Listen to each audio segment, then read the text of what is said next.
चिड़ी चोंच भर ले गई, नदी न घट्यो नीर, दान दिए धन घटे नहीं, यूं कह रहे साहिब कबीर। परमात्मा अपना साइन कर रहे हैं इस वाणी को बोल करके, कह रहे साहिब कबीर कि दान करने से धन नहीं घटेगा, ये नियम है परमेश्वर का। और दान सुपात्र को करे। गुरु बिन माला फेरते, गुरु बिन देते दान, गुरु बिन दोनों निष्फल हैं, चाहे पूछो वेद पुराण। देते को हर देत है, जहां तहां से आण, अण देवा मांगत फिरो, फिर साहिब सुने ना कान।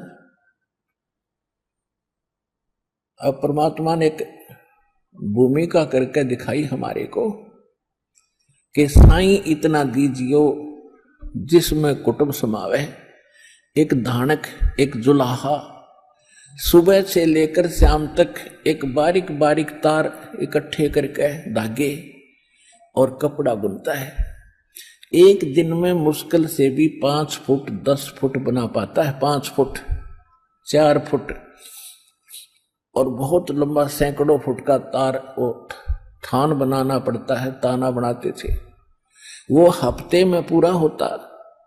उसकी जो मेहनताना मालिक को मिलता, उसमें से अपने परिवार के लिए जो आवश्यक सामग्री थी, खाद्य पदार्थ लाते और शेष बच जाते, उसको सत्संग और भंडारा में लगाया करते थे। इस प्रकार परमात्मा हमें उदाहरण देते हैं कि इस लोक में आप भगवान की भक्ति अवश्य करो, पूर्ण संत से प्राप्त करके, फिर परमात्मा एक्शन में आवेगा। और वैसे आप ये फार्मूले अपनाओगे तो सफल नहीं हो पाओगे, क्योंकि फिर आपके साथ काल रहेगा, ये मन है, और केवल वर्क डन मिलेगा आपको। यहां वर्क से भी अलग मिलेगा आपको, किस्मत से भी नारा देगा परमात्मा, क्योंकि हम परमात्मा से कुछ और मांग ही नहीं रहे, इतना ही मांगते कि हमारी भक्ति बनी रहे और हमें कोई आवश्यक वस्तु का अभाव ना हो, बस इतना सा। अब जैसे ये सोचते हैं अपने बच्चों के लिए ये बना दूं वो बना दूं। एक लाला जी था सेठ धनी, उसने अपने मुनीमों से एक दिन अपनी टोटल संपत्ति का, सारी संपत्ति का टोटल करवाया कि कितनी संपत्ति होगी। उन्होंने बताया जी इतनी होगी, मेरी कितनी पीढ़ी इससे निर्वाह कर सकती है। उन्होंने बताया कि जी आपकी 5 पीढ़ी तो बैठा खा सकती है, इतनी संपत्ति आपके पास, धन है। अरे भले आदमियों, फिर छठी क्या खाएगी? वो छठी क्या खाएगी? और कुछ विधि बताओ। तो उन्होंने कहा जी साधु संत बताते हैं, उनके सत्संग सुनने चाहिए। तो सत्संग में बताया गया कि भाई दान करे, जो धन चाहे तो दान करे, और दान से धन घना मिलता है। और दान में जैसे साधु संत भक्तों को जो दान कराया जा, वो ज्यादा लाभ देता है। जैसे यहाँ तो सारे साधु संत आते हैं, भगत, असली भगत तो यहाँ आते। फिर भी जो भी जैसा मालिक के नाम पर कहीं के जंगलों में झोपड़ियों में बैठे थे साधु भक्त, तो पिछले संस्कारी होते, पिछले पुण्य उनको प्रेरित करते हैं, तो वो कहीं ना कहीं बैठ कर राम राम करते ही रहते हैं। लेकिन भविष्य का चार्जर उनके पास है नहीं, पिछले पुण्य उनके पास हैं, जिस कारण से प्रेरित होकर के इतना बड़ा फैसला लिया, जंगल में बैठे या कहीं भी कोई साधना कर रहे हैं।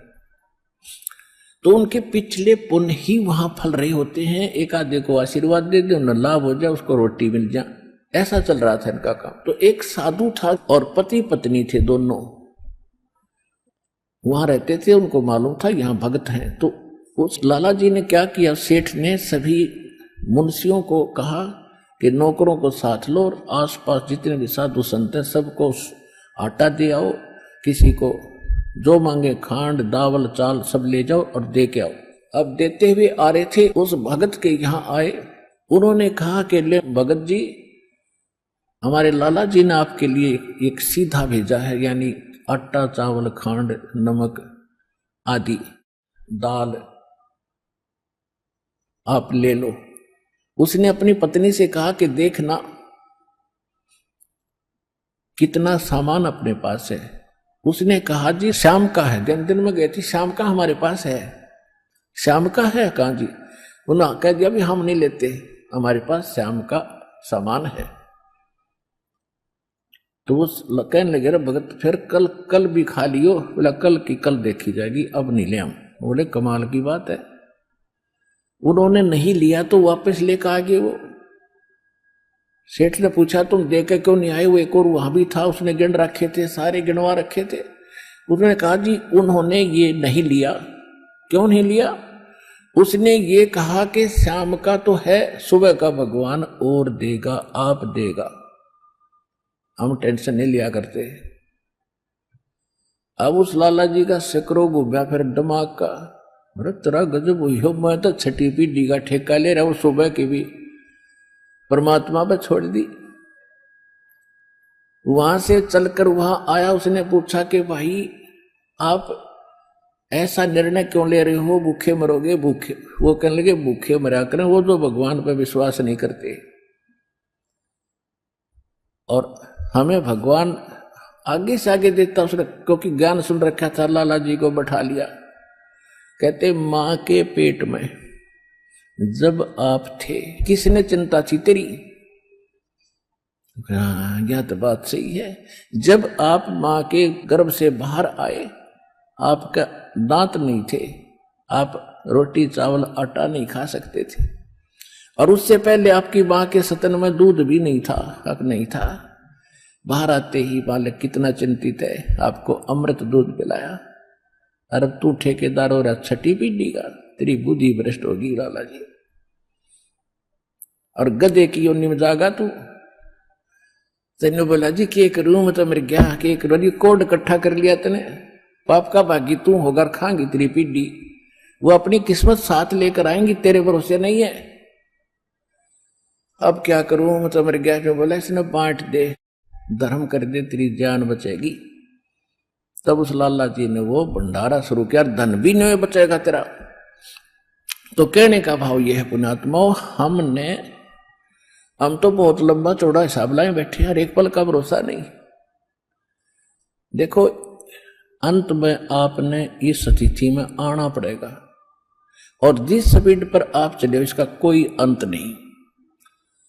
आज किसी के पास एक प्लाट है और थोड़ा सा जुगाड़ होते तो सोचे एक और लूं, और फिर और जुगाड़ हो गया तो एक और लूं, वहां थोड़ा सा ठीक मिल रहा है, रेट ज्यादा होने वाले हैं, वहां भी दाव लग गया तो 30 चौथा और दूसरे शहर में ले लूं, इतने मृत्यु हो जाएगी। और फिर कुत्ता बने के वहां घूमया करेगा, सैर सपट्टे करता। यह बात आपने याद रखनी पड़ेगी, 101% सत्य है। अब जो आपको दास ने परमात्मा की वाणी सुनाई थी कि सुरपति दुखिया भूपति दुखिया, अरे रंग दुखी बपरीति हो। अब सुरपति देवताओं का राजा इंद्र बहुत दुखी, इसका इतिहास पढ़ के देखियो इंद्र का पुराणों में। कहते हैं एक बार एक ऋषि ने इसको श्राप दे दिया इंद्र को, उसका स्वर्ग उजड़ गया और इंद्र मांगता फिर जंगल में धक्के खा रहा। और फिर कभी देखते हो राक्षसों ने चढ़ाई कर दी, देवताओं का राक्षसों का लठबाज रहा है झगड़ा हो रहा है, और मृत्यु के बाद फिर इंद्र गधा बनता, गधा।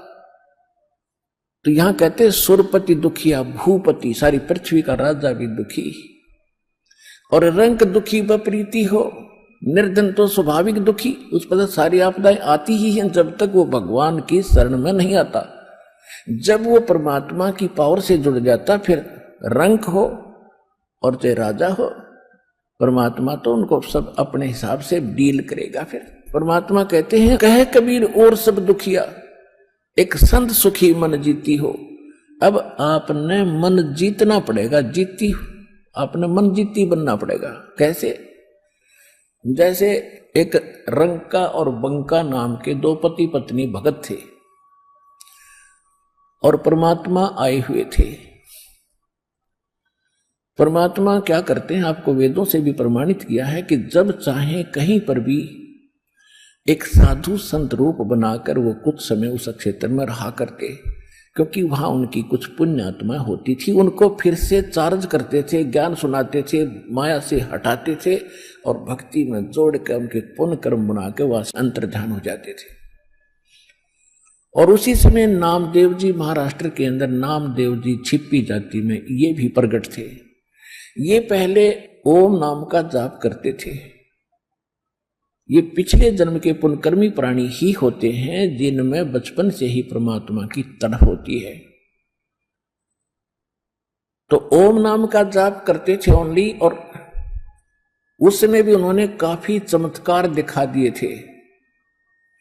लेकिन फिर परमात्मा आए और उस प्यारी आत्मा को समझाया कि इस ओम से ऊपर एक और मंत्र है।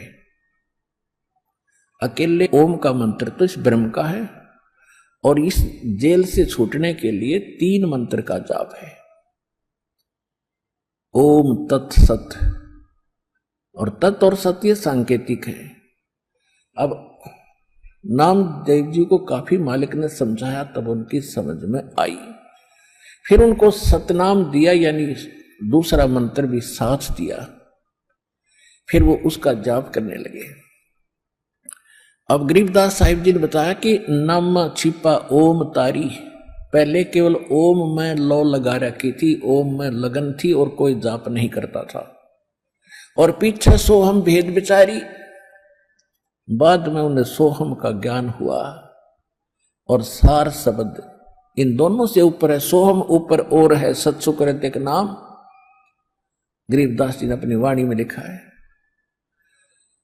कहते नामा छिपा ओम तारी, पीछे सोहम भेद विचारी, और सार शब्द पाया जद लोई, आवागमन बहुत डावे। तब नामदेव जी का कल्याण हुआ। जब परमात्मा आए हुए थे उनको सार नाम दिया नहीं था, मालिक समझाया करते थे, सतनाम प्राप्त था।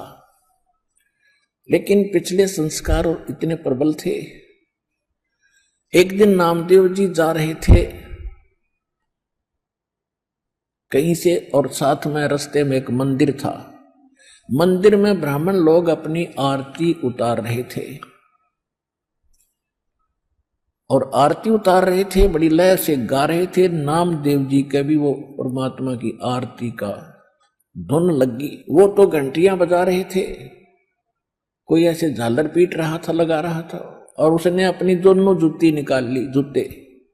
जूती होती थी, दोनों निकाल ली, उनको ऐसे बजाते हुए, और वो आरती गाते हुए ब्राह्मणों के बीच में घुस गए भगवान के दर्शनार्थ मंदिर में।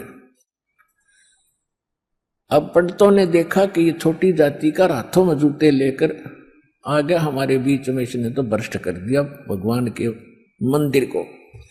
और वो धुन में लगे हुए थे, उनको धक्का में जावा नहीं, वो अपने मंडरे उसको पकड़ कर जबरदस्ती घसीट के और मंदिर के पीछे पटक दिया। वो वहां पड़े पड़े भी ऐसे आरती गा रहे और जूतियों से पीट रहे।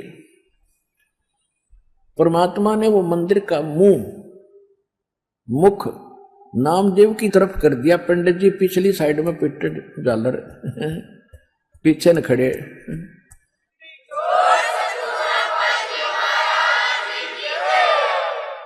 अब नामदेव जी चले गए रंका और बंका, और एक उनकी लड़की थी वंका। नामदेव जी रंका और वंका के घर अधिक जाते थे, क्योंकि वो भी परमात्मा के शिष्य थे। जब परमेश्वर साधु रूप में वहां आ रहे थे, गुरु रूप में रहा करते थे। अस्थाई सटे उनका कुछ समय का था वहां पर। तो जो ही वो उस रंका बंका के घर गए नामदेव जी, और वो लड़की उन भक्तों की, रंका और बंका की, एक पट्टी तैयार करे थी, जैसे अपने देसी औषधि बना के हल्दी कूट के तेल में पका के। नामदेव ने पूछा, बहन क्या कर रहे हो ये? वो कहने लगी, भाई तेरे खोदे हुए खड्डे आट रही हूं। हक मैंने क्या कर दिया कि भाई तू कतई नहीं मानता। भगवान गुरुदेव जी कितना संकेत करते हैं, भाई तुम अपनी यह हंगा मत दिखाया करो, अपनी शक्ति का प्रदर्शन ना करा करो, थारा भट्ठा बैठ जाएगा। पर भाई तुम बाज नहीं आता। और भक्तों की इज्जत रखने के लिए भगवान को दुख उठाना पड़ता है। तेरे को क्या जरूरत थी वहां उस मंदिर में घुसने की। और जब तेरे को बाहर पटक दिया ना भगवान की इज्जत का, तेरी इज्जत नहीं भगवान की इज्जत थी वहां पर। भगवान का नाम लेनिया नहीं रहे हो कोई। सबको पता था कि उसका भगत है, उस गुरु का। परमात्मा नाम बदल कर वहां रह रहे थे। और क्या बनती बेरा तुझे, तेरे को जरा सी लगती है तू आंख नहीं खोलता। और परमात्मा ने तेरा मंदिर फेरा ना, उनके हाथों के चोट लागी, हाथ लाल हो गए, उनके जख्म हो गए भाई। गुरु बता रहे थे मेरे तीन बेटी, वो मानता कोई ना, बहुत बार समझा लिया। आज उसने ऐसे ऐसे कर दिया और मैं वहां गया था, उसका मंदिर फेर के आया हूं भक्ति की इज्जत रखने के लिए। और गुरु जी का हथम जख्म हो रहे हैं, चाल दिखाऊंगी। अब वो लेकर गए, पट्टी बांधी, नाम देव पढ़कर तरुणा में रोने लग गया, महाराज मेरे से गलती होगी। बेटा भक्ति भाव में गुरु जी के आदेशानुसार चलना चाहिए आपने। जी आगे से ऐसी कोई गलती नहीं करूंगा, मेरे से माफ करो। अब उसको आगे भी पढ़ाई पढ़ानी थी, ये यहां इसको रोकना जरूरी था। अगले भक्ति देनी थी, सारनाम देना था। इन बकवादों में सारनाम थोड़ा ही फलेगा। चुप हो गया, अगली नहीं गलती करूंगा आगे।